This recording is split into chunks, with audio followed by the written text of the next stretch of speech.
اعوذ باللہ من الشیطان الرجیم بسم اللہ الرحمن الرحیم صلی اللہ علی محمد وآلہ الطیبین الطاہرین بسم اللہ الرحمن الرحیم الحمد للہ رب العالمین والصلاة والسلام علی محمد النبی الرحمت وعلی اطرتہ الطیبین الطاہرین المعصومین المظلومین اما بعد فقد قال اللہ الحکیم فی محکم الکتاب الکریم بسم اللہ الرحمن الرحیم فویل للمصلین الذین هم عن صلاتهم ساہون الذین هم یراؤون۔ درود پڑھیں محمد وعلی محمد علیہ السلام پر۔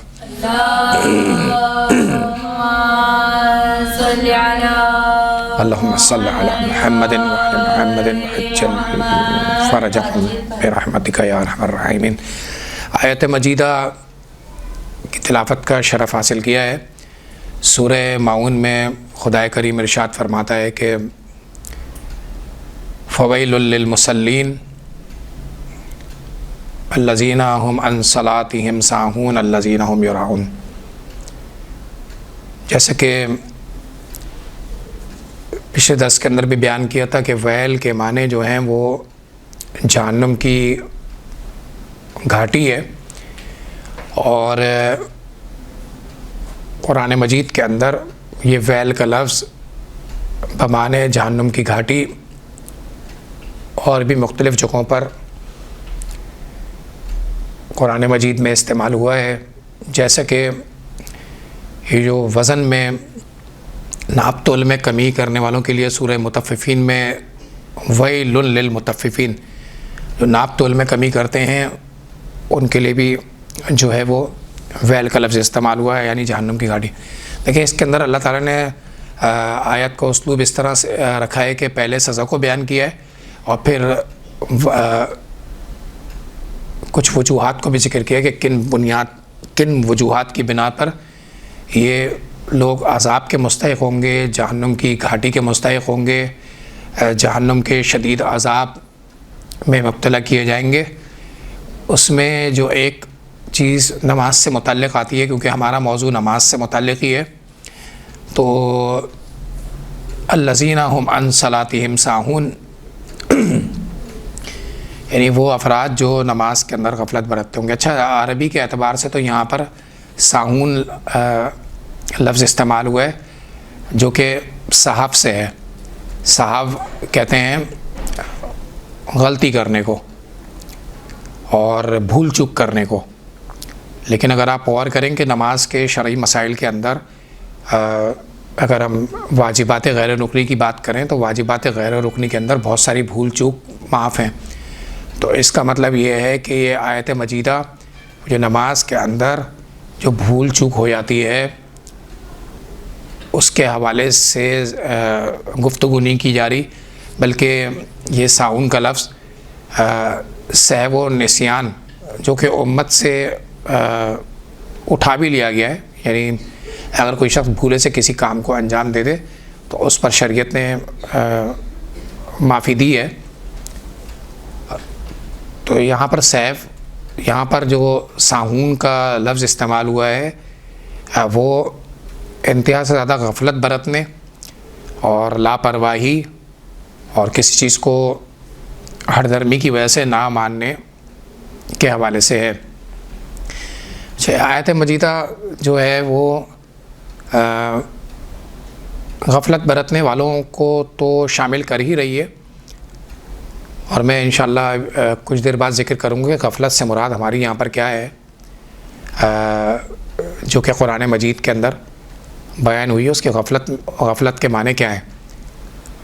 کہ زیادہ تر تفسیرات کے اندر یہی آیا ہے کہ یہ قرآن مجید کی آیت الذین هم عن صلاتهم ساہون جو ہے یہ منافقین کے لیے نازل ہوئی تھی، اور اس میں یہ کیا کرتے تھے کہ نماز کو سرے سے مانتے ہی نہیں تھے، اور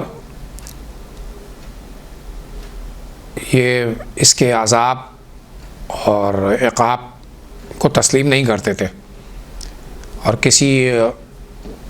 کبھی جب ان کو موقع مل گیا تو صرف یہ دکھاوے کی خاطر جو ہے یہ نماز یا دیگر عبادتوں کو انجام دیا کرتے تھے۔ البتہ بعض روایت کے اندر انتہا سے زیادہ غفلت برتنے والے اور اس پر مصر رہنے والوں کو بھی یہ آیت شامل کرتی ہے۔ اس کے بعد آیت میں اللہ تعالیٰ فرماتا ہے الذین هم یراؤن، وہ جو دکھاوے کی خاطر عمل کو انجام دیتے ہیں۔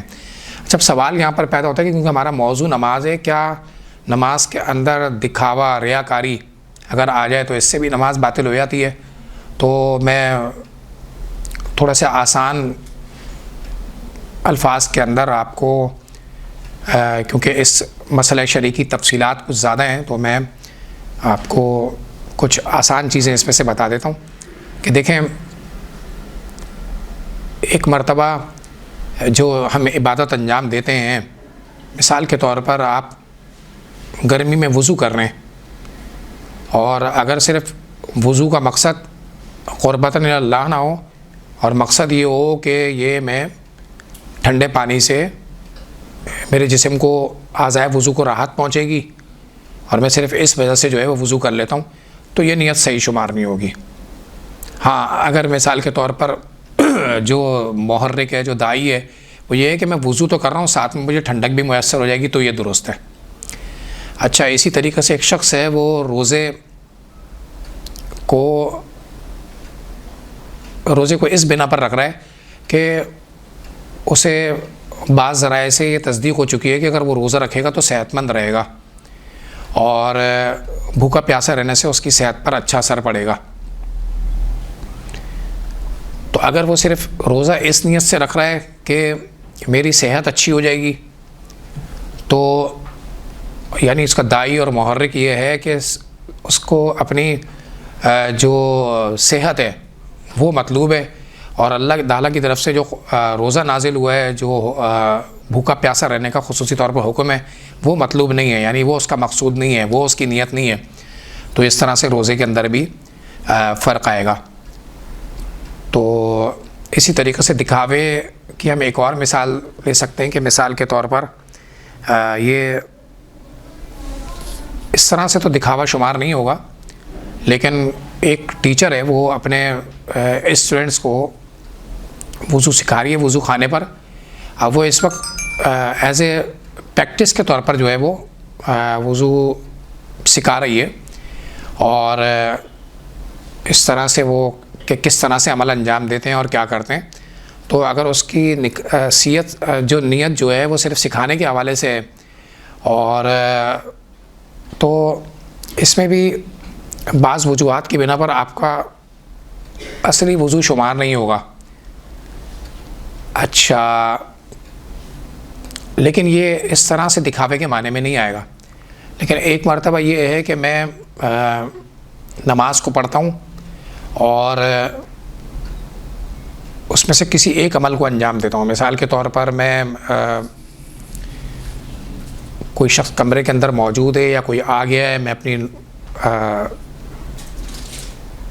مثال کے طور پر دعائے قنوت کے اندر مصروف تھا، یا کوئی سورۃ الحمد یا کسی دوسرے سورے کو پڑھ رہا تھا، لیکن وہ شخص اس صف کے داخل ہونے کے بعد میں نے اپنی بالکل نماز کی حالت اور اس میں بالکل تبدیلی کر دی، اور اس طرح سے تبدیلی کی کہ میں اس عمل سے یہ بتانا چاہ رہا ہوں کہ دیکھو میں نماز پڑھ رہا ہوں۔ تو یہ جو اس کا جو مختصراً عمل ہے، یہ اگر پوری نماز پہ سرعیت کر رہا ہو، یعنی نتیجہ یہ نکل رہا ہو کہ میں اس کو نماز دکھانا چاہ رہا ہوں، تو یہ دکھاوے والی نماز کہلائے گی۔ اور اگر یہ اس دکھاوے کے عمل نے، چاہے وہ مختصراً دکھاوا ہو، اس دکھاوے کے عمل نے اس کی پوری نماز پر سرعیت کی، یعنی اس کا مقصد، اس کی نیت یہ تھا کہ میں اس کو اپنی پوری نماز دکھانا چاہ رہا ہوں، صحیح ہے، تو ایسی صورت میں اس کی نماز درست نہیں ہے۔ لیکن مثال کے طور پر یہ عمل اس نے رکوع کے اندر انجام دیا ہے، اور رکوع آپ کو پتہ ہے کہ واجبات رکنی ہے، یعنی ایک ہی مرتبہ رکوع کرنا ہے، دو کر ہی نہیں سکتے، اگر دو کریں گے تو نماز باطل ہو جائے گی۔ تو وہ اس نے رکوع دکھاوے کی خاطر کیا، تو ایسی صورت کے اندر اب وہ یہ نہیں کر سکتا کہ چلو مجھے اندازہ ہو گیا کہ میں نے دکھاوے کی خاطر کیا تھا، تو میں اب دوبارہ کر دیتا ہوں، کیونکہ دوبارہ رکوع کرے گا تو اس کی نماز باطل ہو جائے گی دوسرے رکوع کی وجہ سے. لیکن اگر سورۃ الحمد کا یا کسی سورے کا اسے تھوڑا سا مختصر سا حصہ دکھاوے کی خاطر پڑھا ہے تو یہاں پر اجازت ہے کہ وہ اس جتنا حصہ اس نے دکھاوے کی خاطر پڑھا ہے اس کو درست کر کے چلائے، یعنی دوبارہ سے جو ہے وہ پڑھ دے. تو ایک مرتبہ چاہے وہ عمل مستحب ہو چاہے وہ واجب ہو، اگر پورے نماز پہ سرعیت کرتا ہے، یعنی مثلا وہ چاہے آپ قنوت پڑھ رہے ہو اور قنوت اس طرح سے پڑھیں کہ سامنے والے کو یہ آپ جتانا چاہ رہے ہیں، آپ یہ بتانا چاہ رہے ہیں کہ میں کتنی زبردست طریقے سے نماز پڑھتا ہوں، ٹھیک ہے نا.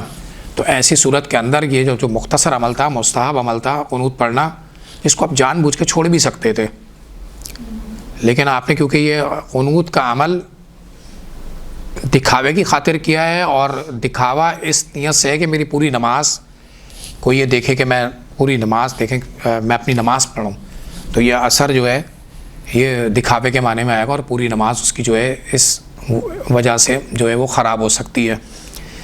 اچھا، یہ ایک چیز اور میں بیان کرتا چلوں کہ ہمیں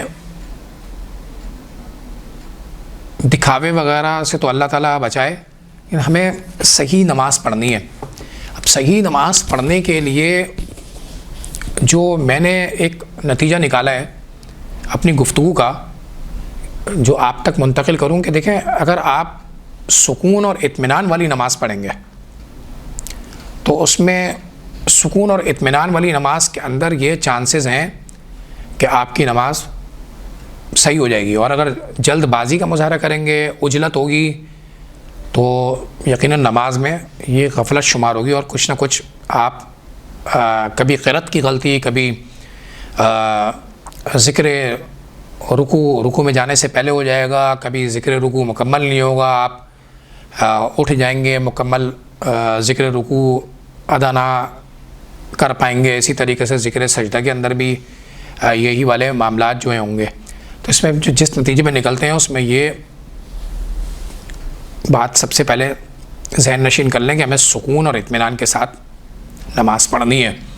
سکون اور اطمینان والی نماز جو ہے ہمیں کافی غفلتوں سے محفوظ کر دے گی. اچھا، ایک اور بات میں عرض خدمت کرتا چلوں کہ نماز سے متعلق ہماری اس وقت یہ گفتگو جاری ہے، اور میرے مخاطب جو ہیں وہ صرف وہ افراد ہیں کہ جو کہ ابتدائی نماز سیکھنے والے ہیں، اور وہ افراد ہیں جو نماز میں جلد بازی کرتے ہیں. تو ان کو تنبیہ کر رہا ہوں کہ بھائی اپنی نماز کو تھوڑا آپ آرام سے اور سکون سے پڑھ لیں تو آپ کی یہ غلطیاں درست ہو جائیں گی. اور وہ مخاطب ہیں کہ جو کہ کچھ غلطیاں کرتے ہوئے آ رہے تھے، تو اصلاحاً تنبیہ کہ اپنی ان غلطیوں کو درست کر لیں. اہل علم افراد، پرانے نماز گزار افراد جو شرعی مسائل کو جانتے ہیں، وہ میرا مخاطب نہیں ہے. تو ضمناً ایک بات عرض کرتا چلوں کہ جب بھی تاریخ کا آپ مطالعہ کریں تو آپ کو اندازہ ہوگا، آپ کو پتہ چلے گا کہ لوگ صحیح نماز کے مفہوم کو پہچان ہی نہیں سکے. اور یہ میں بات واضح کر دوں کہ صحیح نماز صرف محمد وآل محمد علیہ السلام کے در سے ملے گی، اس کے علاوہ کہیں سے نہیں ملے گی. اللہم صلی علی محمد وآل محمد فعجل فرجہم. اس کی نماز میں چاہے کتنی ہی خوبیاں کیوں نہ ہوں، اس کے آپ دیکھیں گے کتنا ہی اچھا اثر، کتنا ہی اس کا کاروبار پہ، اس کی زندگی پہ، اس کی آل پہ، اولاد پہ، گھر پہ، مکان پہ، فیکٹری پہ، اور جہاں پر بھی جتنے بھی اچھے اثرات مرتب ہو رہے ہوں، لیکن اگر وہ محمد والے محمد علیہ السلام والی نماز نہیں پڑھتا ہے تو ہمارے نزدیک وہ بالکل بیکار ہے، فضول ہے، ایک بیکار قسم کی عبادت ہے. کیونکہ اصل علم جو ہے وہ قرآنی حکم کے مطابق بھی محمد والے محمد علیہ السلام سے لینا ہے. تاریخ میں اگر آپ مطالعہ کریں کہ اسی نماز کی فضیلت کو جتانے کے لیے لوگوں نے تاریخ میں پتہ نہیں کیا کچھ لکھ دیا، اور اس فضیلت کو جتاتے ہوئے تاریخ کے اندر یہ باتیں تک موجود ہیں کہ اس میں مکتب تشیع کی بات نہیں کر رہا، دیگر کی کتابوں کے اندر بھی موجود ہے، وہ بڑے زور و شور سے اس چیز کو بیان کرتے ہیں، اس فضیلت کو ذکر کرتے ہیں۔ وہ کیا فضیلت ذکر کرتے ہیں کہ جناب ایک فلانا صاحب تھے، انہوں نے مدینے میں مسجد نبوی میں جماعت کرائی تھی، صحیح ہے، اور وہ فضیلت لیتے ہیں کس سے؟ نماز سے۔ کیا کہتے ہیں کہ بھائی ان کی سب سے بڑی فضیلت یہ ہے کہ انہوں نے نماز جماعت کرائی تھی، تو اللہ کے رسول کے بعد یہ ہوگا انہوں نے نماز جماعت کرائی تھی، جبکہ یہ جھوٹا واقعہ ہے، گڑی گئی جو ہے وہ تاریخ ہے۔ اچھا، اسی طریقے سے اگر آپ دیکھیں کہ کرب ترین بادشاہ، خلیفہ اور اس کے علاوہ جتنے بھی اور بڑے عہدیدار ہیں، بلکہ ہم تاریخ اگر پیچھے کی جانب جائیں تو اس وقت کے بادشاہ یا اس وقت کا جو خلیفہ ہے اس کے لیے لازمی تھا کہ وہ نماز جمعہ یا نماز عید پڑھانے آئے گا، چاہے وہ کتنا ہی منافق ترین شخص ہو، لیکن وہ نماز پڑھانے کو جو فضیلت کا باعث سمجھتا تھا۔ اچھا، اسی طریقے سے بہت سارے کچھ تجربات سامنے آئے ہیں کہ جو کہ کچھ گناہ کے کام کرنے والے افراد ہیں، گناہ کے کام کرنے والے افراد ہیں، اور وہ اپنے گناہ کے کام کو بھی انجام دیتے ہیں، اور وقت آتا تو نماز بھی پڑھتے ہیں، اور وہ کہتے ہیں کہ نماز الگ ہے اور یہ ہمارا اپنا کام جو ہے، یہ ہمارا کاروبار ہے، یہ ہم اس سے منسلک ہیں، ٹھیک ہے نا۔ تو اسی طریقے سے آپ دیکھیں اگر کسی ویسے تو اللہ توفیق نہ دے، لیکن کسی فلم اسٹار کا یا مثال کے طور پر کسی گلوکارہ کا دیکھیں تو وہ بھی اپنے انٹرویو میں ماشاءاللہ میرا یہ تو گانا جو ہے وہ اللہ تعالیٰ نے برکت دی ہے، اور جو مشہور زمانہ جن کی کرپشن بالکل واضح ہوتی ہے وہ بھی اپنے گھر اچھے گھر بنا کے اس پہ لکھ رہے ہوتے ہیں ھذا من فضل رب، یہ میرے فضل رب کا جو ہے فضل و کرم ہے، جبکہ یہ رب کا فضل و کرم نہیں ہے، یہ جتنے بھی شیطانی اعمال ہیں قابل قبول نہیں ہیں۔ وہ سنگر جو انٹرویو دیتے وقت کہہ رہی ہے کہ ماشاءاللہ میری مثال کے طور پر میرا نیا سانگ آنے والا ہے، میرا نیا گانا آنے والا ہے، فلم اسٹار کہہ رہا ہے کہ اللہ تعالیٰ میری اس فلم میں برکت دے، تو اللہ تعالیٰ پر جو ہے وہ اللہ تعالیٰ کے اس کا مطلب ہے کہ حقیقت میں صحیح طریقے سے جانتا نہیں ہے، یہ معرفت نہیں رکھتا۔ اللہ تعالیٰ نے تو قرآن مجید کے اندر جا بجا قرآن مجید کے اندر آیتیں نازل کی ہیں کہ گناہ کے کاموں سے دوری اختیار کرو، تو کیسے ہو سکتا ہے کہ گناہ کے کام میں حمایت آپ طلب کریں اللہ تعالیٰ سے؟ تو اب یہ کہ اب ہم ایک اور بھی مثال دیتے ہیں کہ اگر نماز کی بات آئے گی تو پھر آپ کے لیے یہ تو کوئی نئی بات ہی نہیں ہے کہ آپ تک بھی یہ بات پہنچی ہوگی کہ وہ جو امام حسین مظلوم شہید کربلا کا جو قافلہ تھا، جو ان کے ساتھی تھے، اعوان و انصار تھے، ایک طرف وہ نماز پڑھنے اور جو قتل کرنے آئے ہیں، جو ظلم و بربریت کرنے آئے وہ بھی نماز پڑھنے، ٹھیک ہے۔ تو یہ قرآن کا پڑھنا، یہ نماز کا پڑھنا، یہ اس بات کی دلیل نہیں بنے گا کہ جناب یہ حافظ قرآن بن گیا اور یہ جو ہے یہ نمازی ہے۔ نمازی کی پہچان ہم اس طریقے سے نہیں کریں گے کہ جناب مثال کے طور پر اس کی داڑھی جو ہے وہ بہت بڑی ہے اور اس کے ماتھے پر جو ہے وہ کالا نشان ہے۔ ہمیں تو یہ فارمولہ رکھنا ہے کہ نماز صحیح پڑھتا ہے کہ نہیں پڑھتا، اور نماز صحیح ہونے کی سب سے پہلی شرط جو ابھی تک میں نے بیان نہیں کی تھی کہ اگر انسان مکمل شرط و شرائط کے ساتھ بھی نماز پڑھے تو بھی ایک اولین شرط ہے کہ اگر اس کو اس نے چھوڑ دیا تو اس کی نماز درست نہیں مانی جائے گی، اور وہ شرط یہ ہے کہ محمد والے محمد علیہ السلام پر عقیدہ رکھنا کہ یہی برحق ہیں اور اللہ کی جانب سے من جانب اللہ ہیں، اور یہ ہمارے ہادی و رہبر ہیں، اور اسی میں ولایت امیر المومنین کا اقرار بھی آتا ہے کہ اسی بنا پر یہ اقرار آپ کے عقیدے کا حصہ ہے کہ آپ ولایت امیر المومنین علی بن ابی طالب علیہ السلام کو کا اقرار کریں کہ میں امیر المومنین کو ولی اللہ مانتی ہوں، ٹھیک ہے۔ اب روزے کے اندر تو کوئی پڑھنے والی چیز نہیں ہے کہ ایسا ہو کہ روزے کی شرائط میں کہ آپ نے یہ چیزیں پڑھنی بھی ہیں، صحیح ہے، تو وہ روزہ بھی ناقابل قبول ہوگا کہ اگر ولایت امیر المومنین کا اقرار نہ ہو۔ اسی طریقے سے خمس میں بھی کوئی پڑھنے والی چیز نہیں ہے، مال دینے والی چیز ہے کہ مال حلال میں سے آپ جو ہے وہ 5واں حصہ یعنی 20% خمس دیں گے، لیکن وہ بھی ولایت امیر المومنین کا عقیدہ رکھنے، اس وقت اس کا عقیدہ ہونا چاہیے۔ اچھا، یہ تو آپ کو سب سے اولین شرط معلوم چل گئی کہ جتنی بھی شرطیں ہوں گی ان میں سب سے اولین شرط ولایت امیر المومنین ہے یا محمد والے محمد علیہ السلام پر عقیدہ۔ اچھا، اب ہم چلتے ہیں کہ اب آپ نے دیکھا کہ میں نے آپ کو بتایا کہ لوگوں نے زبردستی کی فضیلتیں نماز کے حوالے سے قائم کرنے کی کوشش کی کہ فلاں صاحب نے نماز جماعت کروائی اور امیر المومنین کے ہوتے ہوئے، اور یہ بادشاہان وقت جو کہ انتہائی قاطر اور شفاق ان کی سیرت تھی، وہ نماز پڑھانے پہنچ رہے ہیں، جمعہ پڑھانے پہنچ رہے ہیں، عیدین پڑھانے پہنچ رہے ہیں۔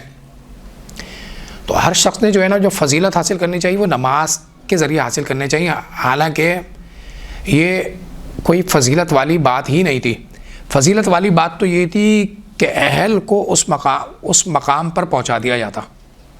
وہ اس وقت اگر امام کے ہوتے ہوئے کوئی شخص نماز پڑھا رہا ہے تو اس کی تو اولاً اس کے مصلی پر کھڑا ہی ہونا حرام ہے، اس کا جائز ہی نہیں ہے اس طریقے سے اس مصلی پر کھڑے ہو کر نماز پڑھانا کہ جبکہ امام وقت موجود ہو۔ اچھا، ایک اور چیز جو کہ میں آپ کو ایک انتہائی دلچسپ بات بتاؤں کہ اگر فضیلت بھی گنوائی تو یہ گنوائی کہ جناب یہ انہوں نے نماز جماعت پڑھوائی تھی، اس کے علاوہ کوئی علمی فضیلت نہیں گنائی کہ یہ ان کا علمی مقام یہ تھا، یا مثال کے طور پر یہ ان کے اندر قابلیت تھی، یا مثال کے طور پر یہ اس طرح کے محکم عادلانہ فیصلے کیا کرتے تھے، کوئی یا مثال کے طور پر اعلیٰ و عرفہ خاندان سے تعلق رکھتے تھے، کیونکہ کوئی بھی فضیلت یہ گنوا ہی نہیں سکتے، ہاں تھا کچھ تھا ہی نہیں تو فضیلت گنوا نہیں سکتے۔ تو ایک جھوٹی فضیلت مولا امیر المومنین کے مقابلے میں اور رسول سے زبردستی منسوب کرتے ہوئے یہ بتا دی کہ جناب یہ ان صاحب نے جماعت کروائی تھی۔ تو امام وقت کے ہوتے ہوئے تو ویسے تو صاحب فضیلت تھے ہی نہیں وہ لوگ، لیکن اگر امام وقت کے ہوتے ہوئے تو جماعت جو ہے وہ امام کا حق ہے، اور یہ بلا وجہ کی فضیلت ہے کہ جو کہ گنوائی جاتی ہے۔ اب میں آسان نماز موضوع ہے تو کچھ چیزوں کو میں عرض خدمت کرتا چلوں، پھر میں نماز کی کچھ چیزوں کو اور بیان کروں گا۔ دیکھیں، نماز سے پہلے بھی ہمیں کچھ چیزوں کا خیال کرنا ہے، اور وہ خیال آپ روزانہ کی بنیاد پر کرتے ہیں، لیکن ایک دفعہ میں دوبارہ سے آپ کو گناتا ہوا آ جاؤں کہ کم و بیش 6 چیزیں ہیں جو نماز سے پہلے آپ نے خیال کرنی ہے۔ اب جیسے میں آپ سے ذکر کروں گا تو آپ کہیں گے ارے یہ تو ہمیں پتہ تھا۔ آپ کا مکمل بدن اور کپڑے یہ نجاست سے پاک ہونے چاہیے، ٹھیک ہے؟ بہت آپ کو یہ تو بات معلوم تھی۔ اس کو ترتیب وار نہ بھی سمجھیں تو اگر میں اس طرح سے مرتب کروں کہ پہلی چیز آپ نے یہ دیکھنی ہے کہ جب آپ نماز پڑھ رہے ہیں تو آپ کا جسم اور آپ کے کپڑے یہ پاک ہونے چاہیے، ٹھیک ہے؟ دوسری چیز جو کہ طہارت شمار ہوتی ہے، اور یہ دیکھیں شریعت کے اندر جب بھی طہارت کا لفظ آئے گا نا، یہ ذہن میں رکھیں فارمولہ، جب بھی طہارت کا لفظ استعمال ہوگا تو یہ فارمولہ ذہن میں رکھیں کہ طہارت کا مطلب ہوگا وضو، غسل یا تیمم، وضو یا غسل یا تیمم، ٹھیک ہے؟ کیونکہ انسان اس دنیا میں کروڑوں انسان بستے ہیں، اب نہیں پتہ کہ کس کی اس وقت کیا شرعی ذمہ داری ہے، کیا آیا کہ اس کی اس وقت شرعی ذمہ داری وضو ہے تو وہ وضو کر کے نماز پڑھے گا، اگر اس کی شرعی ذمہ داری غسل ہے تو وہ غسل کر کے پڑھے گا، پانی اس کے لیے مضر صحت اور تیمم کی پوری شرائط اس پر پوری ہو رہی ہیں، ٹھیک ہے؟ تو وہ تیمم کرے گا۔ ایک اسی زمین کے اندر ایک چھوٹی سی بات بتاتا چلوں کہ ایک جگہ پر ماہ رمضان کے اندر روزہ افطار کا پروگرام تھا کسی گھر کے اندر، تو اس ماحول کے اندر ہم جس معاشرے کے اندر رہتے ہیں، اگر کسی چیز کی میں کمی کے بارے میں بتاؤں تو آپ لوگ حیرت کا اظہار ہی نہیں کریں گے۔ مثال کے طور پہ میں کہوں کہ پانی شارٹ ہو گیا تو آپ کہیں گے ہاں یہ تو رول ہے، یہ تو قانون ہے، یا بجلی غائب ہو گئی یا مثال میں گیس غائب ہو گئی، تو وہاں پر اتفاق کی بات یہ ہے کہ وہ پانی نلکوں میں آنا بند ہو گیا، دھل رہے ہوں گے برتن اور دیگر چیزیں، سب کچھ افطار کا سامان لگ رہا ہوگا، تو وہ پانی ہو گیا ختم۔ اب جب پانی ختم ہو گیا تو اب صاحب خانے نے فیصلہ کیا اور مٹی کا انتظام کیا انہوں نے، اور سب کو تیمم کروا کے کہا کہ سب لوگ نماز پڑھ لیں۔ اچھا، اس سے ایک اور نتیجہ میں ابھی آپ کو دے دوں، یہ تیمم غلط ہے، وجوہات بتاؤں گا، اور ایک اور جو نتیجہ نکل رہا ہے وہ یہ کہ بعض اوقات ہمیں تاخیر سے نماز پڑھنا ہماری نماز کو بچائے گا، اور یہ جلد بازی اور مسئلہ شناس نہ ہونے کی وجہ سے ہماری نماز باطل ہو جائے گی۔ وہ کیا ہوگا کہ آپ کا دل کر رہا ہوگا کہ او چلو جو بھی ہے جیسے بھی، مجھے تو اول وقت نماز مل رہی ہے نا۔ بعض دفعہ یہ اول وقت نماز کے چکر میں آپ کی اصل نماز چلی جائے گی۔ مومن انتہائی زیرک ہوتا ہے سوچ سمجھ کے فیصلہ کرنے کہ اس وقت میری شرعی ذمہ داری کیا بن رہی ہے۔ ٹینک کے اندر معلوم کیا کہ ٹینک کے اندر اس وقت پانی موجود تھا، اور سب سے پہلی بات تو یہ کہ شریعت نے بالکل بھی ایسا واجب قرار نہیں دیا کہ بس جیسے ہی نماز کا ٹائم داخل ہو فوراً نماز پڑھنا شروع ہو جائے۔ فضیلت تو گنوائی ہے اس چیز کی کہ اول وقت نماز، لیکن یہ فضیلت ہر وقت آپ کو حاصل نہیں ہوگی، ٹھیک ہے؟ تو اب جو ہے وہ انہوں نے تیمم کے ذریعے سب کو نماز پڑھوا دی۔ بعد میں معلوم چلا کہ بھائی تیمم کے ذریعے تو باطل ہے، تیمم کا مسئلہ ہی نہیں تھا، یہاں پر پانی خریدنے کے لیے دستیاب ہے، فریج کے اندر کافی بوتلیں رکھی ہوئی ہوں گی، ٹھیک ہے؟ ہاں یہ صحیح ہے کہ جو آپ نے روح افزا بنایا، روح افزا سے آپ کا وضو نہیں ہوگا کیونکہ مضاف پانی ہے، جتنے بھی مضاف پانی ہیں ان سے وضو نہیں ہوگا۔ تو اگر مختصر کروں تو لوگ جو ہے وہ کیا کرتے ہیں، غفلت کا شکار ہو جاتے ہیں، اپنے پاس سے قیاس کرتے ہیں کہ پانی نہیں تو تیمم۔ بھائی تیمم کا بھی طریقہ ہے، تیمم کب ہوگا یہ دیکھنا ہے کہ تیمم مجھ پر واجب ہوا نہیں ہوا۔ پورا آیت اللہ سیستانی نے تیمم کے حوالے سے پورا چیپٹر قائم کیا ہے، اس کی شرائط کو ذکر کیا ہے۔ میں بچوں کی کلاس کے اندر بھی یہی کہہ رہا تھا کہ دیکھیں جب بھی کوئی واجب عبادت یا مثال کے طور پر مستحب عبادت، جب بھی خاص طور پر جب بھی کوئی واجب عبادت آپ تک پہنچے یا آپ اس کو انجام دے رہے ہو تو ذہن میں رکھیے گا کہ اس کے مبطلات بھی ہیں، یعنی وہ واجب عبادت بعض وجوہات کی بنا پر ختم ہو سکتی ہے، ٹوٹ سکتی ہے، خراب ہو سکتی ہے، جس کو باطل ہونا کہتے ہیں۔ اگر آپ دیکھیں تو وضو کے مبطلات ہیں، ٹھیک ہے؟ وضو سونے سے ٹوٹ جاتا ہے، اور بھی مبطلات ہیں، نماز کے اپنے مبطلات ہیں، روزے کے اپنے مبطلات ہیں، حج کے اپنے مبطلات ہیں، خمس کے اپنے مبطلات ہیں۔ تو ہر عبادت کے اپنی جگہ پر مبطلات بھی ہیں،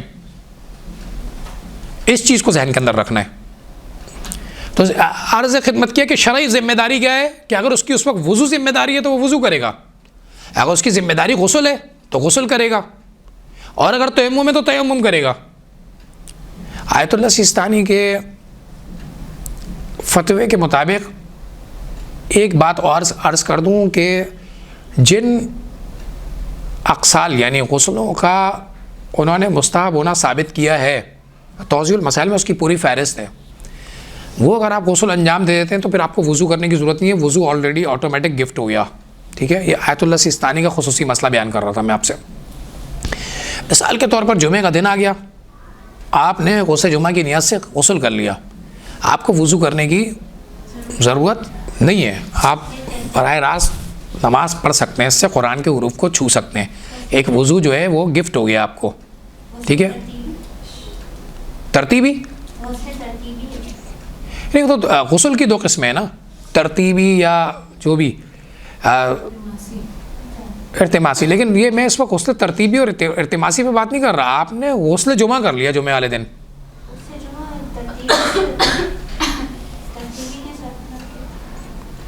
نہیں ابھی دیکھیں میں غسل کی اقسام پر بات نہیں کر رہا، میں یہ کہہ رہا ہوں کہ انہوں نے 27 تقریباً غسلوں کو بیان کیا ہے، یا توضیح المسائل کے اندر جتنی بھی انہوں نے غسل کو بیان کیا ہے، وہ غسل اگر مثال کے عید کا دن آ گیا، آپ نے عید کے دن ایک غسل کر لیا، عید الفطر کے دن ان کے نزدیک غسل مستحب ہے. آپ نے وہ غسل کر لیا, جیسے ہی غسل مکمل ہوگا تو آٹومیٹک آپ سمجھ لیں کہ آپ باوضو بھی ہو گئے. ٹھیک ہے, وضو ہو گیا آپ کا آٹومیٹک. تو اسی طریقے سے جمعے کا دن آ گیا. اب عید تو سال میں آتی ہے, جمعے کا تو ہر ہفتے آ جاتی ہے. تو جمعے کا غسل کر لیا, تو اب یہ ضروری نہیں ہے کہ آپ وضو کریں, آپ کو غسل جمعہ کرنے کے بعد آپ کو وضو مل گیا. یہ تو صرف چھوٹ جمعے کے غسل کے ساتھ, اور کسی غسل کے ساتھ جو نا یہ چھوٹ نہیں ہے کہ آپ کو وضو نہیں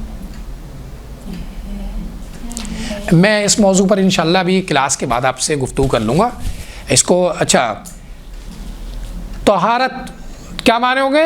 یعنی وضو یا غسل یا تیمم, جو انسان کی جو شرعی ذمہ داری ہے. ستر کہتے ہیں, آپ نے یہ تو سنا ہوگا نا کہ اللہ تعالیٰ ستار العیوب ہے, یعنی کیا ہے؟ بہت زیادہ عیب کو چھپانے والا ہے. اور عورت کے لیے تو نماز کے اندر مسئلہ ہے کہ وہ پورے اوپر سے لے کے نیچے تک پورے جسم کو چھپائے گی. ٹھیک ہے, یعنی جس طریقے سے آپ حجاب شرعی کر کے نماز پڑھیں گے. وقت ذہن کے اندر رکھیے گا کہ اگر نماز کا وقت داخل ہو گیا ہے تو آپ نماز پڑھ سکتے ہیں, وقت سے پہلے نہیں پڑھ سکتے. ایک شب قدر تھی, 23ویں شب قدر نہیں تھی بلکہ 20 تاریخ مکمل ہو چکی تھی, 20واں روزہ مکمل ہو چکا تھا. ہم لوگ ایک مقام پر جاگ رہے تھے کسی گھر کے اندر, ہمارے اپنے رشتہ داروں کے گھر پہ ایک پروگرام تھا, یعنی مولا امیر المومنین کی شہادت کے حوالے سے مجلس تھی, تو وہ جلوس جاتا تھا. پھر اس کے بعد ہم لوگ واپس آ گئے, تو رات میں ہم لوگ جاگ رہے تھے کہ صبح ابھی بس سحری کا ٹائم ہونے والا ہے, پھر فجر کی نماز پڑھیں, تو سحری ہو گئی جلدی. اب ایک صاحب مجھ سے کہنے لگے کہ بھائی مجھے تو آ رہی ہے نیند, تو میں فجر ابھی پڑھ لیتا ہوں. اور وہ بضد ہو گئے, اور بہت اچھے افسر تھے وہ کسی ڈپارٹمنٹ میں. تو میں نے کہا کہ نہیں, وقت سے پہلے آپ نماز نہیں پڑھ سکتے. کہہ رہے ہیں کہ نہ پڑھنے سے تو پڑھنا ہی بہتر ہے نا. اور وہ وضو کر کے کھڑے ہو گئے اور نماز فجر پڑھی, اور نماز فجر سے بھی تقریباً آدھا گھنٹے پہلے سو چکے تھے وہ. ٹھیک ہے, تو اب کیا ہے کہ وقت اصل چیز ہے. وقت اگر آپ کا داخل نہ ہو, اور بعض اوقات ایسا ہوتا ہے کہ آپ اتنے اول وقت نماز پڑھ رہے ہوتے ہیں کہ آپ سیکنڈوں کو چیک کر رہے ہوتے ہیں, لو بھائی ہو گئے 12:37 ہو گئے, 6-7 ہو گئے, 1 منٹ 30 سیکنڈ کی تو آگے رعایت کریں, پتہ چلے آپ کی گھڑی کا معاملہ ہی خراب تھا. ٹھیک ہے نا. تو اچھا, ایک اور بھی اس میں شرعی مسئلہ بتاتا چلوں کہ اس کے اندر یہ جو اذان شرط نہیں ہے کہ جب تک محلے سے اذان نہیں آئے گی آپ نماز نہیں پڑھ سکتے. پتہ چلا کسی محلے کے اندر شیعہ مسجد ہی نہ ہو تو کہ آپ نماز نہیں پڑھیں گے. یہ کیلنڈر کے اندر جو وقت لکھا ہوا آتا ہے نماز سے متعلق, خاص طور پر حسینی کیلنڈر سے متعلق یہاں پر بات کروں گا. یہ ہم نے تجربہ کیا ہے, دیکھا ہے, معلومات کی ہیں, تحقیق کی ہیں کہ اس کے اندر ٹائم درست لکھا ہوا ہوتا ہے. الا یہ کہ بعض کیلنڈرز کے اندر مس پرنٹنگ کا میں ذمہ دار نہیں ہوں. تو اس وقت کی رعایت کر کے اگر 1 منٹ بعد نماز کو پڑھ لیں تو آپ کی نماز وقت کے اندر شامل ہو جائے گی. ٹھیک ہے. وقتہ اباحت مکان, یعنی جس جگہ پر نماز پڑھ رہے ہو وہ غصبی نہ ہو. غصب سمجھتے ہیں نا, غصب کہا جاتا ہے کسی چیز کو قبضہ کر لینا. آپ ایک چیز کے مالک ہی نہیں تھے اور آپ نے اس چیز کو قبضہ کر لیا,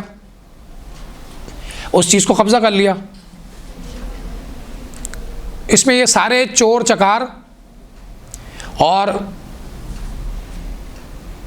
یہ وہ تمام لوگ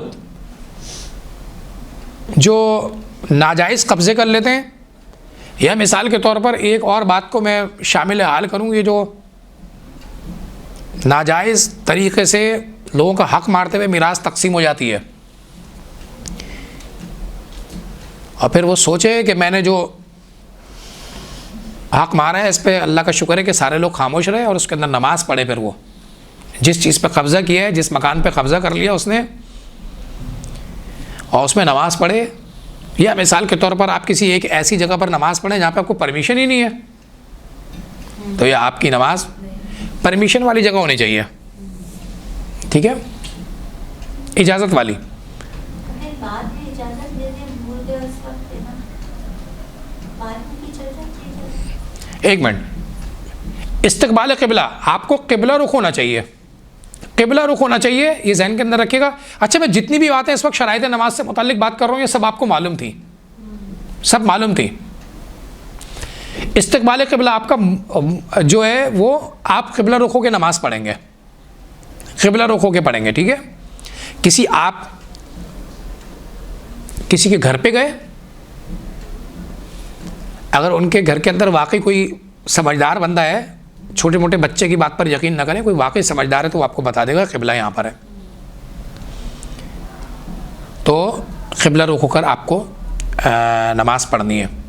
اچھا ان تمام چیزوں کے اندر پھر وہ یہ کہ تفصیلی مسائل ہیں کہ کب کتنا قبلہ رخ ہو جائے اور کیا ہو، پھر چلتے ہوئے نماز میں قبلہ رخ کی شرط کیا ہے، بس میں کیسے، اس میں کیسے. اور میں خدا کا شکر ہے کہ اس چیز کا بھی تجربہ رکھتا ہوں کہ میں نے کئی مرتبہ جہاز کے اندر بھی نماز پڑھی ہے، ٹرین میں بھی پڑھی ہے، تو ایک اندازہ ہو گیا کہ جو شرعی مسائل لکھے وہ آتے ہیں اس میں، اس کا مطلب ہے کہ اتنے مشکل نہیں ہے وہ.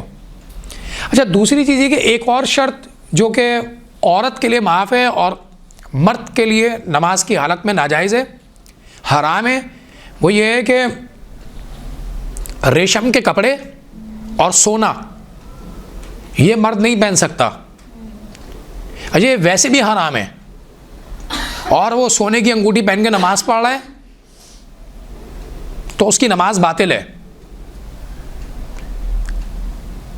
عورتیں سونے کے زیورات پہن کر بھی نماز پڑھ سکتی ہیں اور میک اپ کے ساتھ بھی نماز پڑھ سکتی ہیں، سوائے بس وہ یہ کہ وضو پہلے کر لیا ہو، ٹھیک ہے.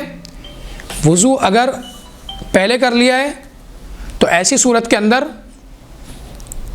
پھر اس کے بعد میک اپ کیا ہے، اور وہ میک اپ اگر اس وقت اس کی ضرورت تھی اور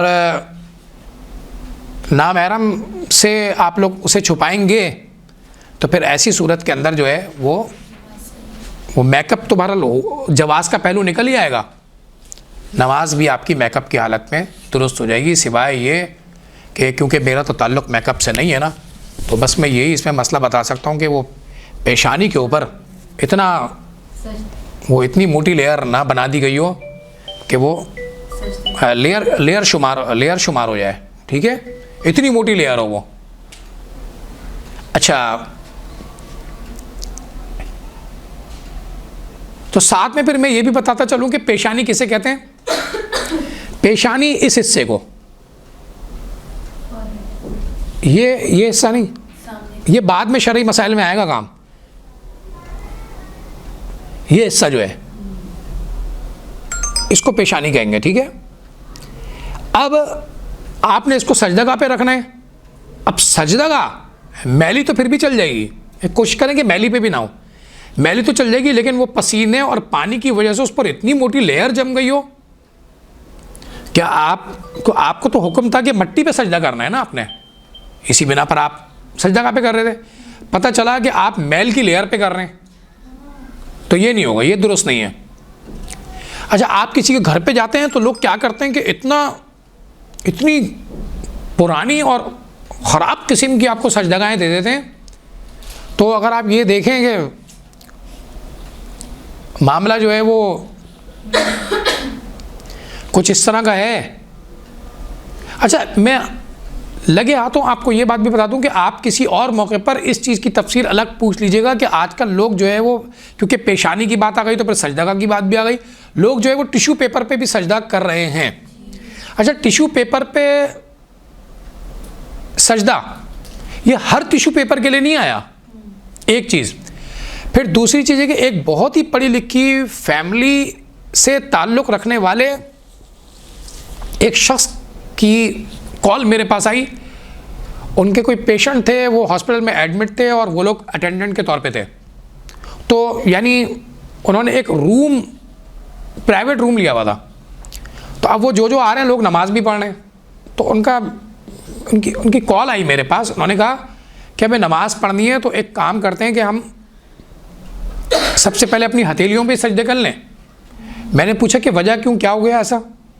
کہہ رہے ہیں بس آپ سے مسئلہ پوچھنا تھا. میں نے کہا نہیں بھائی, ایسے ہتھیلی پہ کیسے اجازت مل جائے گی؟ تو انہوں نے کہا کہ چاہیے پھر ایک کام کرتے ہیں. میں نے ان کو مسئلہ بتایا کہ دیکھیں سجدگاہ ہونی چاہیے یا ایسے پتے ہونے چاہیے جو کہ کھائے اور پہنے نہ جاتے ہوں. تو کہہ رہے ہیں درخت تو سامنے ہی لگا ہوا ہے, ابھی توڑ کے لے آتے ہیں. تو میں نے ان سے کہا کہ کیا آپ کو اجازت ہے کہ آپ یہ درخت سے پتے توڑ کے لے آئیں؟ درخت سے پتے توڑنے کی آپ کو اجازت ہے؟ تو وہ بھی اجازت نہیں ہے. تو انہوں نے آخر میں بتایا کہ 2 سجدگاہیں تو ہماری کار میں رکھی ہیں. تو میں نے کہا جب اتنا آپ اس کو اتنا بات کو گھما کیوں رہے, اپنی کار سے جائیں پارکنگ میں 2 سجدگاہ جو بھی ہیں آپ نکال کے لے آئیں. تو اب کیا کرتے ہیں, اب وہ اگر مثال کے طور پر ہتھیلی پہ انہوں نے سجدہ کر لیا ہوتا تو نماز گئی ہوتی, اور ٹوٹے ہوئے پتے پر لوگوں کے پتے توڑ لیے انہوں نے. تو اب یہ غصبی میں ہی آ گیا کہ آپ نے بغیر پرمیشن کے کسی چیز کو استعمال کیا. دیکھیں نماز, اگر پہلے درس کی قرآن مجید کے حوالے سے جو آیت میں نے پیش کی تھی نا آپ کے سامنے, اس میں کہا تھا کہ نماز آپ کو برائی اور بے حیائی سے روکے گی. اب کیا ہے, نماز آپ کو اگر غور کریں تو مختلف قسم کے پیغامات سکھا رہی ہے کہ دیکھو قبضہ نہیں کرنا ہے, دیکھو اجازت کے بغیر چیزیں نہیں لینی, یہ نہیں کرنی. اب اگر ایک شخص مثال کے طور پر صحیح نماز پڑھتا ہو, ائمہ معصومین علیہم السلام اور محمد مصطفیٰ صلی اللہ علیہ وسلم کی جانب سے پیش کردہ نماز,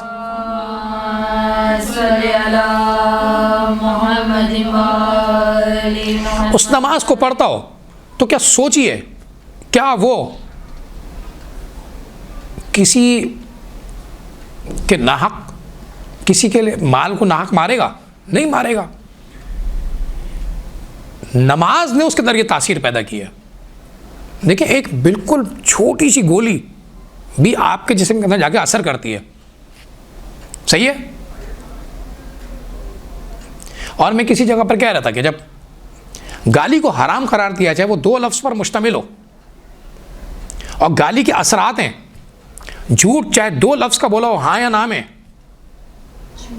جھوٹ ہے, اور اس کی خباثت ظاہر ہے, اس کا گناہ ظاہر ہے. تو یہ کیسے ہو سکتا ہے کہ قرآن مجید کی آیاتوں کا اثر نہ ہو, اس کا اثر نہ ہو, اس کے اثرات نہ ہو؟ تو جب ایک چھوٹی سی گولی کا اچھا میں ایک اور مثال دے دوں. ہم جو یہ نکاح پڑھانے جاتے ہیں اس کے اندر صرف یہ صیغے ریپیٹ کر رہے ہوتے ہیں, ورنہ کام ایک ہی صیغے میں ہو جاتا ہے. اتنے بڑے جو خود قرآن نے بھی کہا ہے کہ اس نے خدائی فضل ہے کہ ایک حرام کام کو اس نے حلال میں تبدیل کر دیا. یہ نکاح کے صیغے سے ہو رہا ہے نا, یہ منہ سے الفاظ ادا ہو رہے ہیں نا, ایسا ہی ہے نا. اگر آپ کتابوں کے اندر جا کے دیکھیں صیغہ ایک ہی ہے, اس کو مختلف وہی ریپیٹ ہو رہا ہوتا ہے مختلف طریقوں سے, تو اثر کر رہا ہے. بیٹھے بیٹھے یہ جو موصوف بیٹھے ہوئے تھے اور دلہن کی اماں ان کی ساس بن گئیں. وہ جو دلہن بیٹھی ہوئی تھی اور جو لڑکے کے باپ سامنے کھڑے ہوئے تھے, دیکھ رہے تھے اپنے بیٹے کا نکاح ہوتے ہوئے, اس لڑکی کے سسر بن گئے. لڑکا لڑکی بعد میں آپس میں جدا بھی ہو جائیں, ساری زندگی کے لیے تا قیامت ماں باپ کے حکم میں آ گئے اور محرم بن گئے. یہ کیا ہوا ہے؟ ابھی وہیں پر ہی وہ جو صوفہ, جو بھی سیٹنگ سسٹم ہے, جو بھی چیئرز ہیں, وہاں پر بیٹھ کر بھائی یہ 2 لفظ تو ادا کیے ہیں. ان 2 لفظوں نے کیا کیا؟ اور یہی چیز میں ابھی دیکھیں الفاظ کی آپ کو الفاظ کے بارے میں بتا رہا ہوں, اور یہ تو جوڑنے کے معنی میں صیغہ پڑھا گیا تھا, اور وہی جدائی کے معنی میں جو صیغہ پڑھا جاتا ہے اس کے اندر بھی یہی ہے کہ آپ طلاق کا ایک جملہ استعمال کرتے ہیں, وہ میاں بیوی دونوں جدا ہو جاتے ہیں. وہ اب اگر بعض وجوہات کی بنا پہ دیکھا جائے تو وہ اس وقت یہ صیغہ جاری ہونے کے بعد شرائط پوری اگر ہیں تو میاں بیوی نہیں رہے. تو الفاظ کا اثر تو ہے, تو الفاظ کا اثر ہے تو اس کا مطلب قرآن کا بھی اثر ہے, اس نماز کا بھی اثر ہے, ان اذکار کا بھی اثر ہے, ان دعاؤں کا بھی اثر ہے. یہ سب چیزیں اثرات رکھتی ہیں، یہ سب چیزیں آپ کی زندگی پر اثر کرتی ہیں. تو یہی تو قرآن نے کہا تھا کہ نماز پڑھو گے تو نماز تمہیں برائیوں سے روک دے گی.